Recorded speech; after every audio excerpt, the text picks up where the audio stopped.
Okay, yeah, update on the Osmocom community TDM over IP status, where we are, where the problems are, what has changed during the last 6 months or so. So yeah, that's just basically the bullet points from the invitation or from the announcement of the talk. Just a very brief recap of what the Osmocom community TDM over IP is. It's, well, as the name implies, a TDM network on top of the internet, so TDM over IP. It's meant as a community project, so no commercial service, but just random people with an interest connecting to it. And it is used to interconnect classic TDM equipment. At the moment, we only have ISDN service on top, but there's nothing in the architecture that would make it mandatory to do ISDN. So you could also do frame relay or X25 or ATM or God knows what. The audience is retro computing folks with an interest in networking, data communication, and hopefully at some point, I think we will also be able to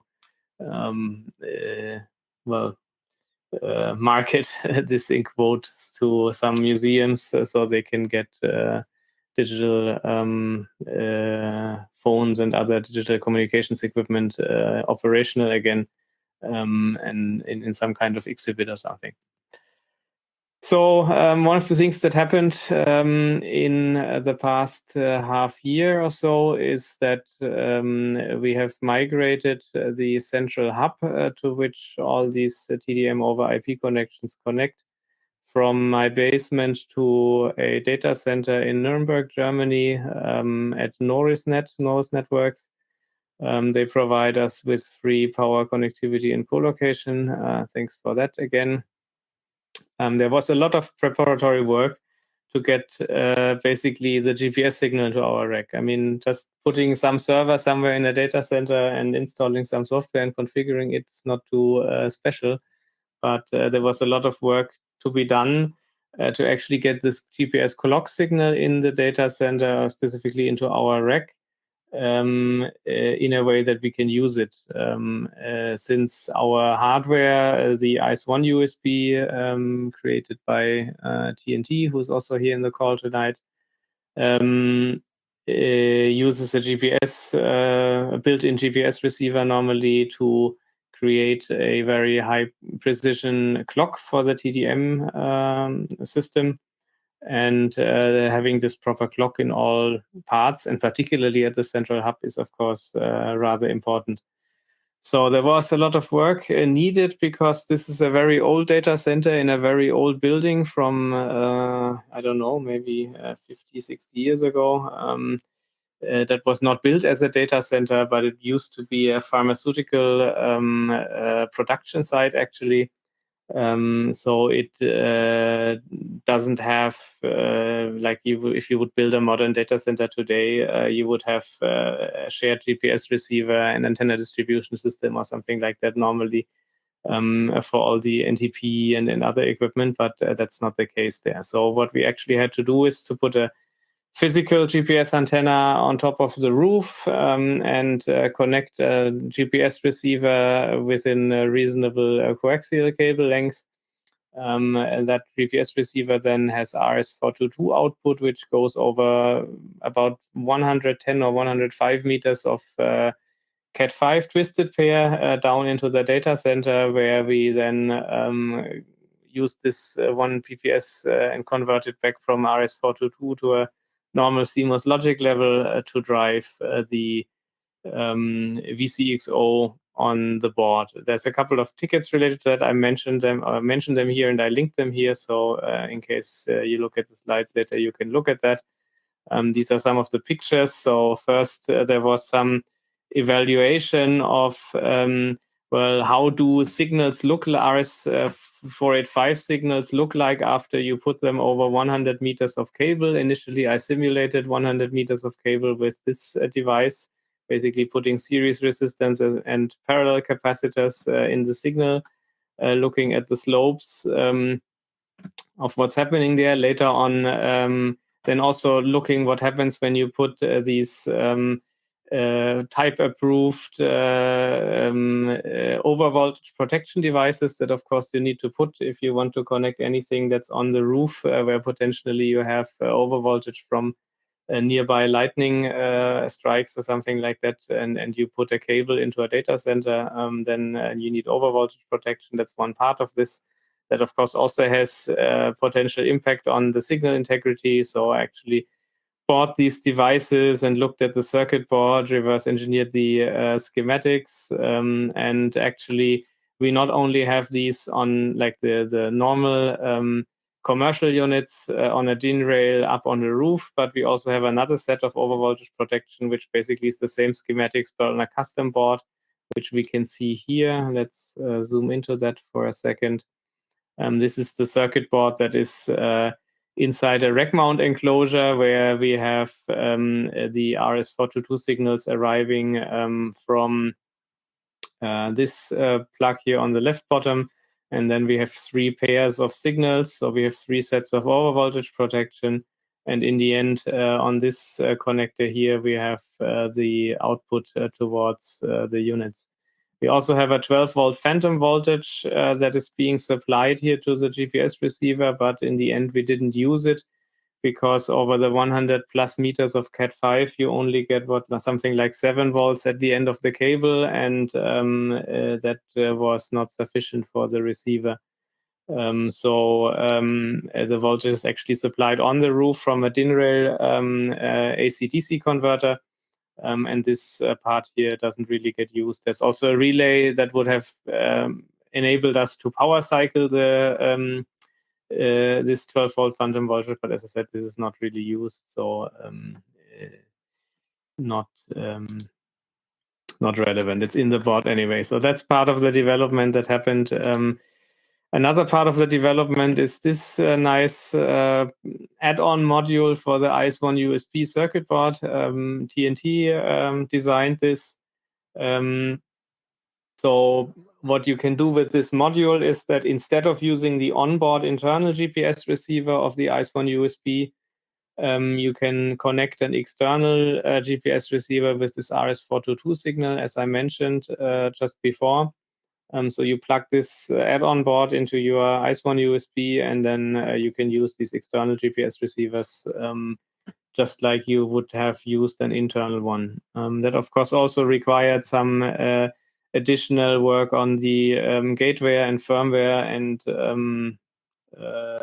no, I don't think on the host software, but at least on those other bits. And thanks again for TNT to work on these.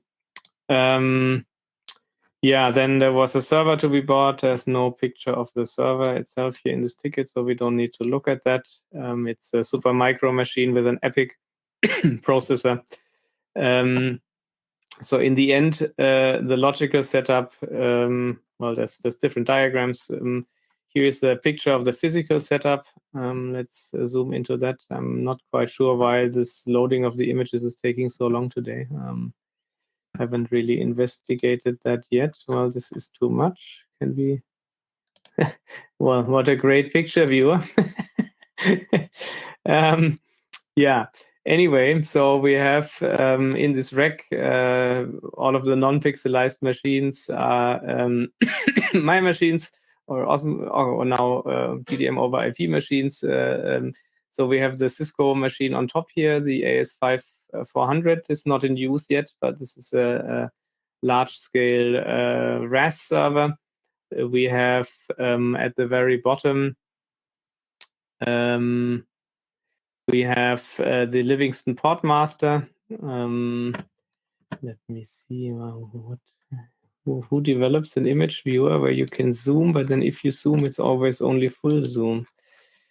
And then you cannot scroll in the fully zoomed image. But you can move it around, at least that. Yeah. So at the very bottom, we have the Livingston Portmaster on a rack shelf, because somehow I didn't have the rack mount, the original rack mount ears. And then this machine here on top, this 3U Supermicro, that's our server called AVST, AVST, die Auslandsvermittlungsstelle. And And on top, in this 1U enclosure here, we have on the right-hand side, we have an embedded x86 board, a PC Engine's APU board that is connected to the ICE1 USB, which is inside this unit. And on the left-hand side, we have this board that I just showed, which has the overvoltage protection for the RS422 signals. And this green cable here is the signal that the 100 plus meters of Cat5 cable towards the GPS receiver on the roof. Yeah, and lots of other machines which do not relate to the TDM over IP. So it's really just those 3 boxes that I mentioned. So yeah, this is a picture of the antenna on a container or some kind of construction on the roof. So we don't see half of the horizon, but it doesn't matter. Lots of satellites. This is the DIN rail that is inside this container. Well, it's actually larger than a container, but this whatever cabinet, like walk-in cabinet on the roof. Here we have our Ericsson GPS receiver. On the bottom, the GPS signal is not connected yet when the picture was taken. Here we have those 3 overvoltage protection devices. So we basically go out from the Ericsson device with this small pigtail here and go into this overvoltage protection array. This is the DIN rail power supply providing the 12 volts into this cable into the GPS receiver. Yeah, that's the physical setup. After the physical setup was completed in mid-September, there was all the software configuration setup stuff, and in October 1st, we rerouted the CNET enum from the IP address in my basement to the IP address, or the host name now actually, in the data center, meaning that our inbound CNET calls arrive on the new system. Users have all been migrated meanwhile. Don't know the exact date, but it's all done. And there's this wiki page which I just showed you about the co-located hub. Yeah, so what kind of software do we have? How does the logical setup work? We have this AVST server, the physical machine, which runs 1 VM and a number of LXC containers. It's not an LSC, it's an LXC. Sorry for that. So we have the DIVF, the Digitale Vermittlung Fern. That's again a German postal acronym for an what is it, a tandem exchange or something like that in English terms. It's a virtual machine with the 2 Digium 8-port E1 cards passed into the VM. We have Osmo V1D with DADI trunkdef for the remote connections, so the TDM over IP connections that are arriving here. We have V8 as the simulated central switch, and we also now have Osmo ISDN tab, which I will mention briefly in a few minutes, to have call recording for further debugging and analysis. We also have a Grafana LXC with stats retro networking org. Yeah, there we have the stats. So let's look at my statistics, for example, to see. Yeah, no. So the video streaming of this talk did not impact my link quality. So what we can see here, in case you haven't seen these graphs yet, we have basically a nice Grafana dashboard that ManaWorm put together. We see here packet errors. So every so often there is one, but rather rarely. We have underruns per second. We see how many time slots are being used. Typically 0 right now, since I'm not on the phone, but if I was to establish a call, we would see that change, and we can actually do this, of course, if I put this to last 5 minutes and set like a 5-second refresh interval and dial a call.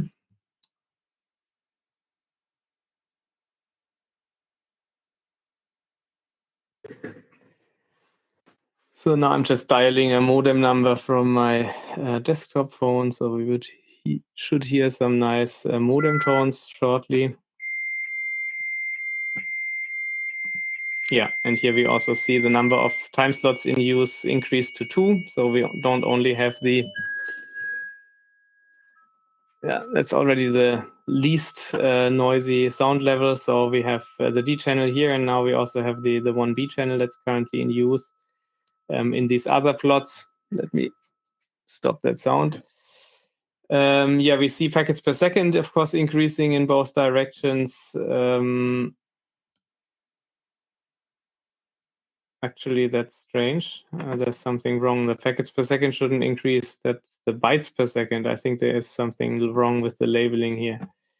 Yeah, the other plot that we see here is the FIFO level, which, if we look at that, if the FIFO level is constant more or less over time, it means that the clocks at both sides are in sync and the network latency doesn't change, which is the normal situation in a healthy setup. If we look, for example, at the event PBX1 and we go back a bit further in time, like we look at the last 2 days. Yeah, then you see graphs like this. And this was basically the free running clock without any GPS sync and without a calibrated clock. So in this case, we see that the IP2E1 FIFO level at the hub is decreasing all the time over time. So meaning that the remote end is sending E1 frames slower than it should be. And at some point we have an underrun. We get these nice spikes here about underrun frames.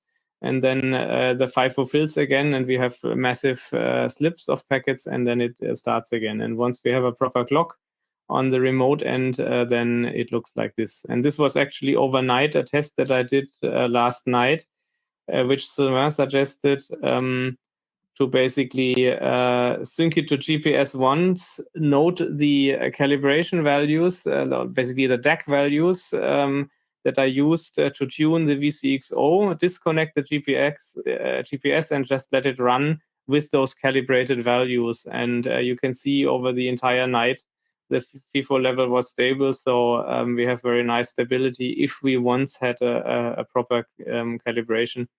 I mean, this was overnight. So, of course, my home office even has something like 4 or 5 centigrades less overnight. So there was quite a bit of temperature change also, and we don't even notice it here. Yeah, so anyway, we have this nice Grafana VM, no, not VM, LXC container to look at statistics. I think we will add more statistics over time, of course. It would also be nice to get some Yate statistics in here. Yate has an SNMP interface. I haven't played yet with that, but I think we should have some code that pulls stuff out of this SNMP interface and pushes it into Grafana, for example. One thing that would be interesting is whether or not the layer 2 is up at all. I mean, this is all basically TDM over IP information right now, but it would also be interesting to see whether Q921 LabD protocol to each of the peers is up or not, and things like that. Yeah. So we have a couple of other LXC containers. None of them are really used much yet. One I created for services, meaning I think that's, yeah, we actually run an instance of the Neu-Ulm, which is a BTX German, what is it, teletext server. Yeah, I think more services like stuff that you can reach through the OCTOI could run on this container. We now have an OpenVPN server mainly for the event PBXs that I will mention before, so we can remotely access those if they are somewhere in the field. And there's also a Synchronet LXC with an installation of Synchronet, which is a maintained Linux open source BBS software. And I hope to find some time to actually fill that with live so we can run our own BBS locally as well. Not just connect to remote BBSs over Telnet. Some update on Osmo E1D. It's actually not all that much that has happened, at least since April. In April, we had a number of changes still related to clocking and configuration of that and monitoring of that. But then was a long period of silence, and now we have a couple of changes recently. One of them is that we have a user manual as a PDF. It's linked from here, like most of the other Osmocom projects. We have support for the E1 tracer hardware, which is not really relevant in this context, so I'll spare you the details here. If somebody wants to hear more about that, can talk about that later. And also we have RPM spec packaging now, so not just DPKG, but also RPM packages in the in our nightly and latest feeds. So one of the new projects that we have around in terms of software projects is Osmo ISDN tab. We already had a number of different projects for tracing or recording E1 lines in various different ways. But they were all developed for, basically taking full E1 traces to analyze stuff that runs really over 2 megabits and is not very useful for narrowband ISDN tracing. So what we actually want is something that takes continuous D-channel traffic trace, so we see whatever is happening on the signaling side, and then also offers us some kind of raw captures of B-channel data, because the B-channel data is something that we want to study further and play with, because in the end, I think we want to have implementations for most of those bearer channel protocols in open source and accessible through the OCTOI hub. There's no need to use a Livingston Portmaster or a Cisco AS5400 and work around tons of bugs and shortcomings of this equipment if we can just terminate all of the X75 and V120 and whatever in open source at our end, just in software. There's no need in wasting energy and so on in running that equipment. And of course, it helps our understanding of those protocols. So, and in order to do that, of course, it's useful to have traces around. Also, we still have a problem with bit errors, and for that, it's also useful to have traces around so we can analyze and see whether we find some kind of patterns of these errors. So yeah, that's basically what we want, and that's what Osmo ISDN tab implements. It's a very simple hack at this point. It uses a feature called RX mirror and TX mirror. Those are I/O controls on DADI. Just give me a second. I have a bit of a sore throat again for some reason. So these RX mirror and TX mirror I/O controls, you can issue them on DADI D channels. So in DADI, every not just D channels, but in DADI channels to be more specific. So every DADI channel, meaning an E1 or T1 time slot, you can create so-called RX mirror and TX mirror channels, and those channels receive basically a carbon copy of all of the data that is received or transmitted on that specific channel. And we use this feature on a system that is using DADI anyway, which is, for example, the central hub. And we create RX mirror and TX mirrors of the D channels, which provides us the D channel protocol trace, which we export as GSM tab. They can be recorded with TCP dump, or you can look at them live in Wireshark.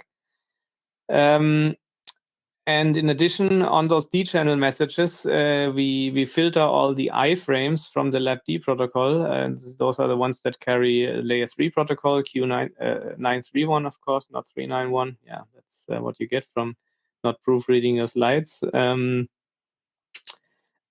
in those Q931 messages, we then detect whenever there is an exclusive B-channel assignment. So in Q931, the B-channel allocation works in a way that in many cases, one side of the two can basically propose a certain B-channel to be used for a call during setup, and then the other side can either accept that or can instruct the call to use a different time slot. And this second part is the so-called exclusive B channel, because it's basically then the definitive B channel that is used for a call. So for each call that we see, when there's an exclusive B channel assigned, we start a recording. Actually, the recording means we create two files, one for the RX and one for the TX direction of this time slot of this B channel. And then we also have code that should detect whenever a call is disconnected, which we use to stop the recording. This works most of the time. Yesterday, I figured out there was a trace running for more than 24 hours for a call that clearly didn't exist anymore. So apparently, we still have some issues there. But as I said, it's a very simple hack. I can quickly show you how this looks like. Well, let's go for enormous.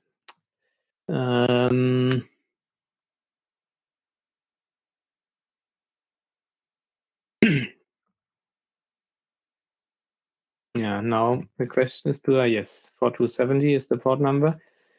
So it has a VTY interface, like all of the Osmocom stuff. And now, so here we are in the VTY interface.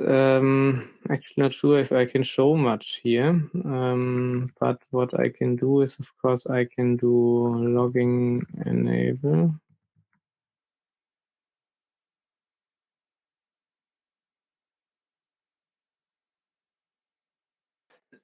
Config file looks like this. Basically say, well, we configure the ISDN tab. We say, well, this is the directory to which to store the recordings. This is the IP address to use for sending the GSM tab frames for the D-channel signaling. And then we configure all the various lines which we want to trace. We give it an internal name, and we specify which is the DADI trunk device that we want to open as this line. And we specify whether our local role is network or user, because that gets encoded into the PCAP file, or rather in the, first in the GSM tab frames and later in the PCAP file, because it's relevant. So this is the restart messages that are being done by the Welte PBXs.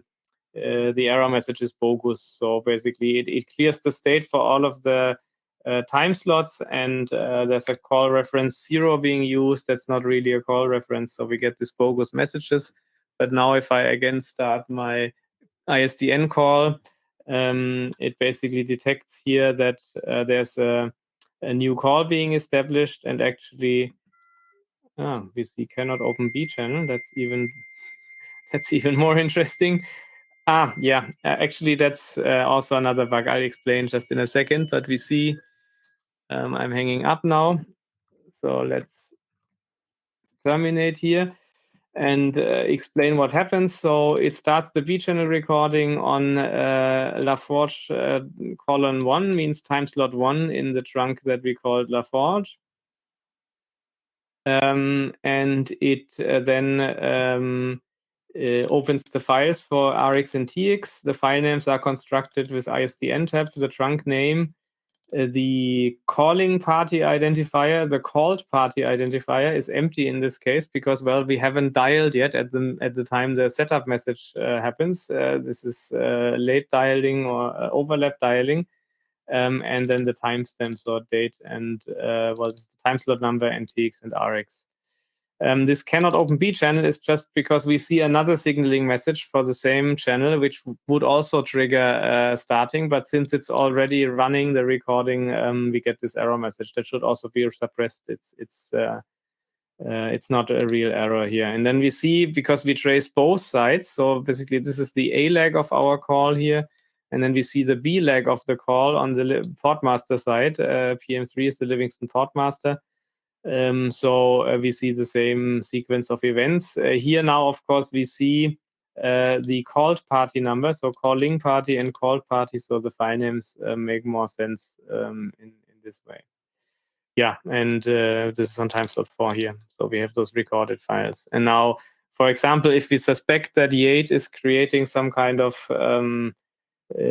distortion in the B channel, we can compare the data of those two and see if that is the case or is not the case. or analyze or whatever is happening there.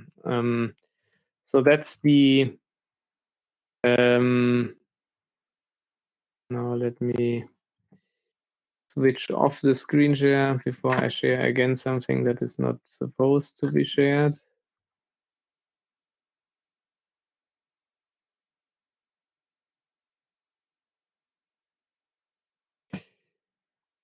Oh, there we go.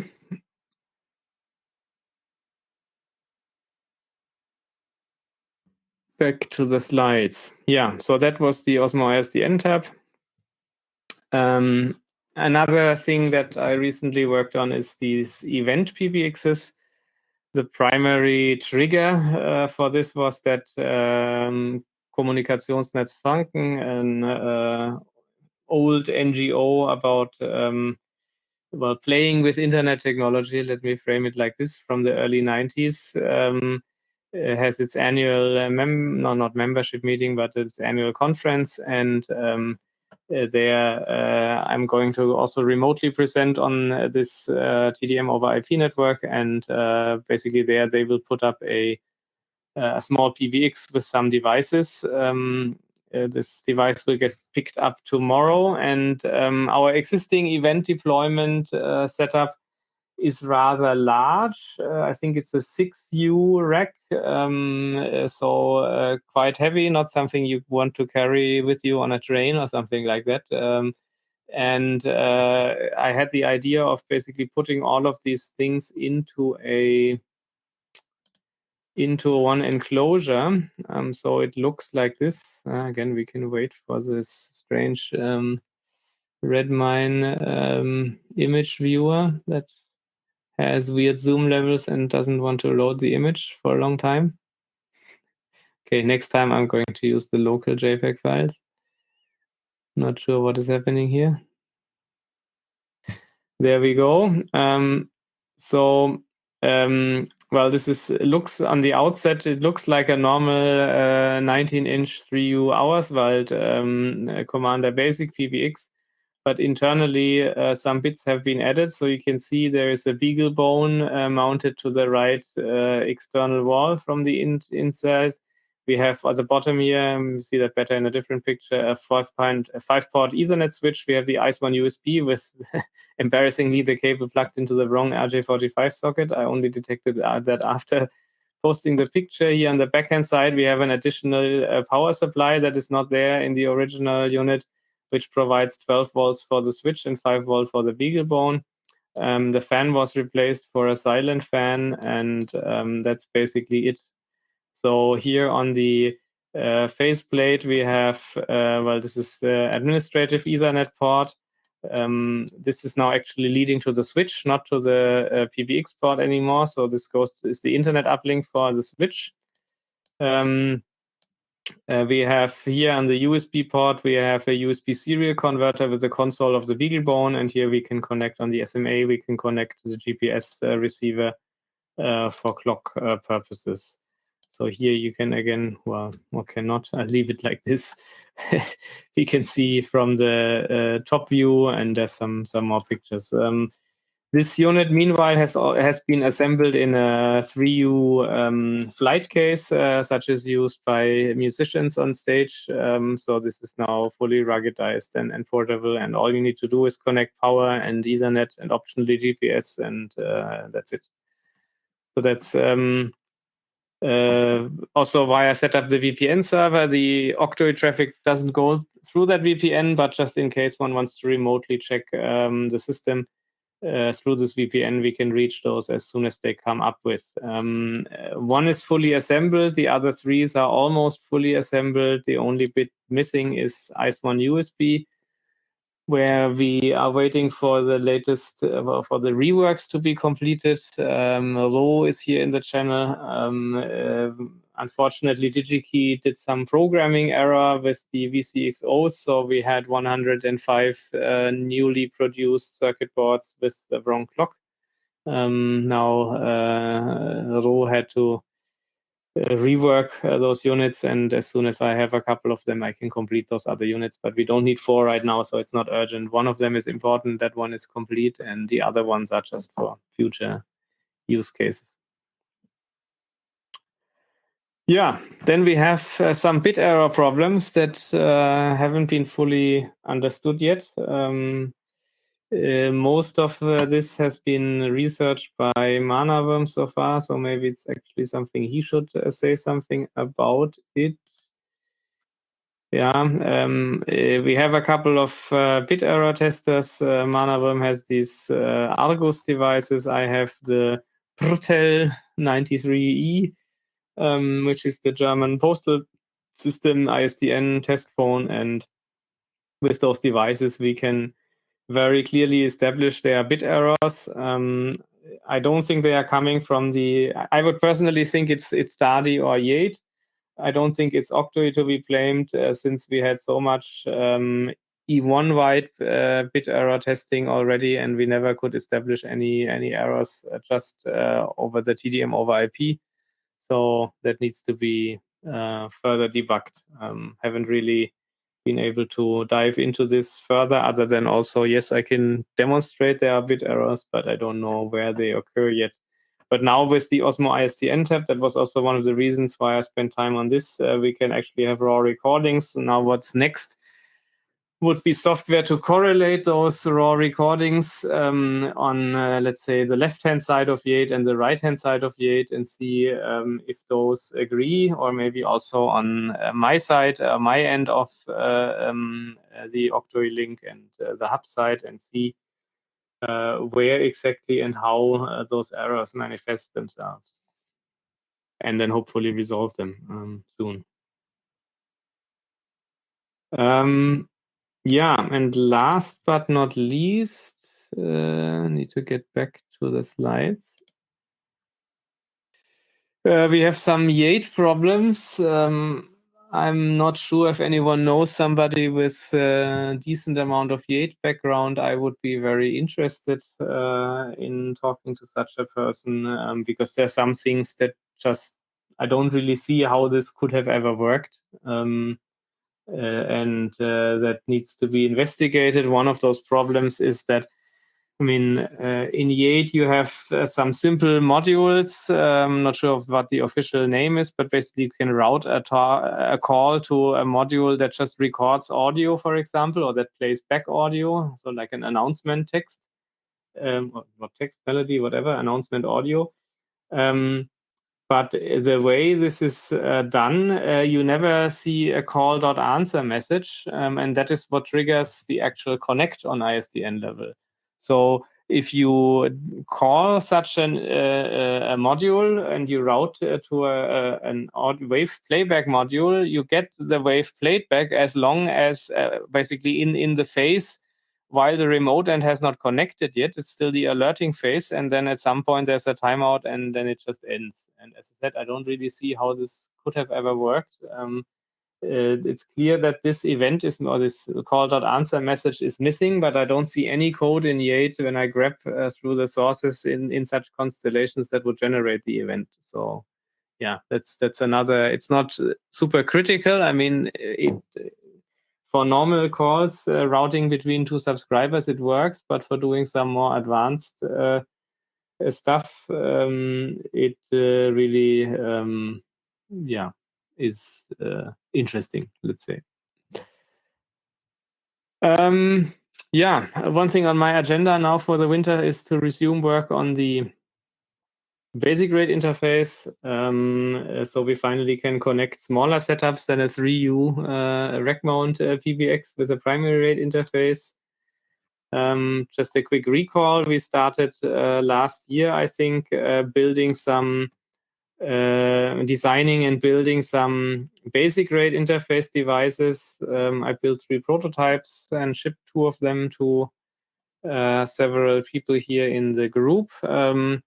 So what we have here is an XHFC2U chip. That's a dual basic rate interface channel ISDN controller. It has an SPI interface towards basically here exposed on a header. So this really is only the ISDN interface. We have the 8P8C or 8P4C connectors, actually. We have jumpers for selecting TE and T mode. we have the magnetics, the analog adaptation circuit, and this controller. And this was connected to to various other boards. And Manawurm has mentioned that he got it to a point where basically it was working. Now after these first prototype and evaluation boards, the idea is to make a board that has a microcontroller on board on the same board. So we have a single board that has a microcontroller with Ethernet interface and this ISDN controller, and also a GPS receiver for a GPS and a VCXO, like the ICE1 USB, and those two basic rate interfaces. That's on the hardware side, the next step, but the most important step now is the software side, basically connecting this SPI interface to the microcontroller evaluation board and getting some basic, at least proof of concept firmware done, which then implements our TDM over IP protocol. And we can have the evaluation board with this board together, connecting an ISDN phone or terminal adapter to our network. And once this is implemented, then the hardware putting both of those things on one board is basically then the least amount of effort, but it's the software side that I need to work on, continue to work on. That's the status. Here was a something that Manawurm showed, basically connecting this to a SPI interface and talking to it from a normal Linux SPI. TNT mentions whether a BeagleBone module would be an option for a custom PCB. Yes, that might be an option. I personally, my idea was to use some Cortex M4, I think it was, microcontrollers, and I already bought them to make sure we have them sufficiently in stock, since it's always difficult with microcontrollers. But indeed, the Beagle might be an easier way to do this without having to do too much bare iron stuff on a microcontroller. It's an idea. Raspberry Pi Shield, definitely not. I don't think the situation with availability will change. At least not in the. I think even everybody looking at the market says, well, another year or so. No, not a good idea. To build some hardware which then nobody can get the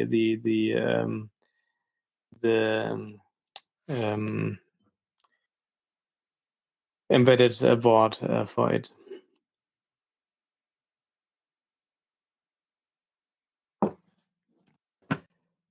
Yeah, okay. That I think covers it, what I wanted to discuss. So we have lots of things to do on our to-do list. Lots of things are working, but definitely lots of more things should be working. I think one of the most important bits is to resolve those bit error problems that we have. Since that, of course, impacts everything. And for voice, it's barely noticeable, if at all, but for video calls, you already see it affects the performance of ISDN video calls, and for modem calls, of course, even more so. Okay. Any questions or discussions or whatever that you want to have on the record? Well, yeah, one thing. With regards to the bit error rate, one thing I noticed that the bit errors were not happening in my test setup between two of my Linux boxes with very similar setups to the OCTOI setup.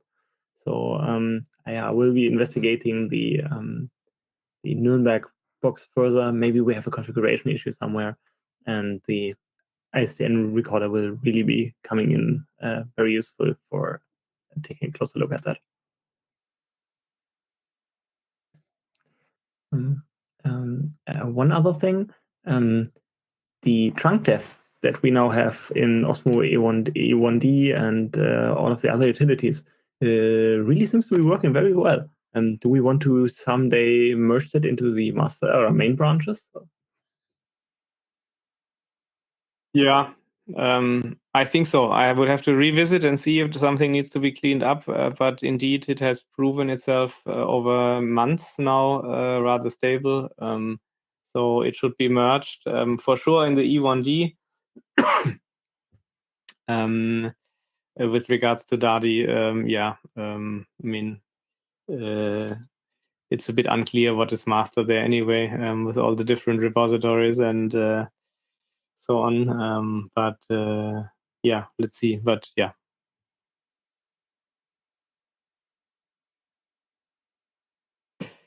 The other thing I want to do, I forgot to mention, is the Osmo ISDN tab. I also actually already started, but the code is not complete yet. It's far from being complete. Is have E1D support, not just DADI, so that you can basically use Osmo E1D as a provider or driver to feed into Osmo ISDN tab to make recordings. Because right now, let's say you have a normal, let's say, user side setup of OCTOI, then you have an ICE1 USB and you have Osmo E1D. And unless you put additional stuff behind it, like a soft PBX with DADI cards and so on, you wouldn't be able to run the Osmo ISDN tab there. And if Osmo E1D had something like the RX mirror or TX mirror I/O controls of DADI, then Osmo ISDN tab could basically attach to that and also create recordings on that side. So that I think would be very useful to complete that side. And it's not a lot of work, but yeah, as I said, haven't been able to complete it yet. Another thing, have you taken a look at the complexity of adding basic rate support to trunk def and all the E8 stuff in general for that? Not really. I mean, E8 itself, I think it claims to do basic rate as far as work, yeah. Yeah, so I have never used a basic rate Digium card, for example, with E8. For the protocol, I mean, my naive approach would really just be to start with what we have and just expand the 16 kilobit D channel to 64 kilobit. Padded, use just 2 bits of every byte for now. And then it should work basically. So I think that's also how I believe DADI represents basic rate interfaces, is to have 3 channels, the 2 B channels and 1 D channel. And the D channel, I think, also gives you 8,000 bytes per second, right? Or how do you know the details? 8,000 bytes? No, I don't. Yeah, but what I'm saying is, I think it also no, it doesn't. It's HDLC probably. You operated in that mode. Anyway, I have to investigate. But as far as I saw, it's very close to that. And if on the protocol level we also treat it like that, so we just have, instead of frames with 32 bytes, we have frames with up to 3 bytes. We can increase the batching if needed, but apart from that. Okay, thanks. I mean, it's not efficient, but it would work. And I mean, you can always improve from there if needed, if efficiency is needed at all at those pitch rates.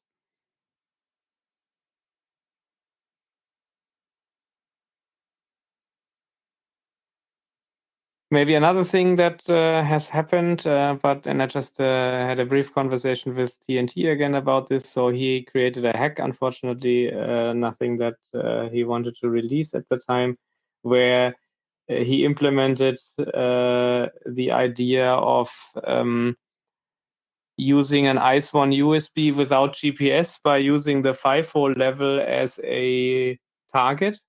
as far as I recall. So the idea was to basically, in absence of any clock reference, just look at the FIFO level and try to keep the FIFO level constant, and assume if the FIFO level is constant, then the clocks will be in sync. And I think that performed relatively well in his experiment. So definitely, I think it makes also an interesting project to well properly do that or get that in a state that it can be merged. I think particularly for more wider use and for the basic rate interface, not everybody will have GPS available at the location, and that might be an approach there. One thing I forgot about the basic rate interface. One of the ideas there was also to add so the original idea was to have this single board with the microcontroller going from Ethernet to S0 or basic rate, and have maybe an add-on board which would add a PoE capability for supplying this board, but then on the other hand side also provide the 40 odd volts of phantom voltage to the basic rate interfaces, so you can power your telephones and so on, and having all of that with PoE. So fitting all of this on a BeagleBone head would probably be hard. So definitely we'd also be talking about two modules at this, 2 layers of PCBs stacked to it. Not sure if I know that there are PoE heads for the Raspberry. I'm not sure there are existing ones for the BeagleBone. I personally would really like the idea of just plugging something into PoE Ethernet and having ISDN basic ports on the other end. Yeah, okay. TNT mentions he would, this OV, whatever. I think it's, I know what you mean. The device that the BeagleBone module, the solder module that you put on the board, that might also make sense. Not sure what the availability those like of these $50 each. Yeah, okay. That's also not nice. Yeah. Okay, unobtainium, yeah. Yeah, well, we'll see. Maybe I'll try to give it a quick shot with the Cortex M microcontroller and NUTIX. I did some work before with NUTIX and Ethernet on Cortex M, and had rather nice experience actually. So let's see, maybe that is feasible. Nice part about NUTIX is that you really have a POSIX API, so you can have a relatively portable application code using socket APIs and stuff like that between a normal user space program on Linux and running inside NUTIX RTOS on some microcontroller.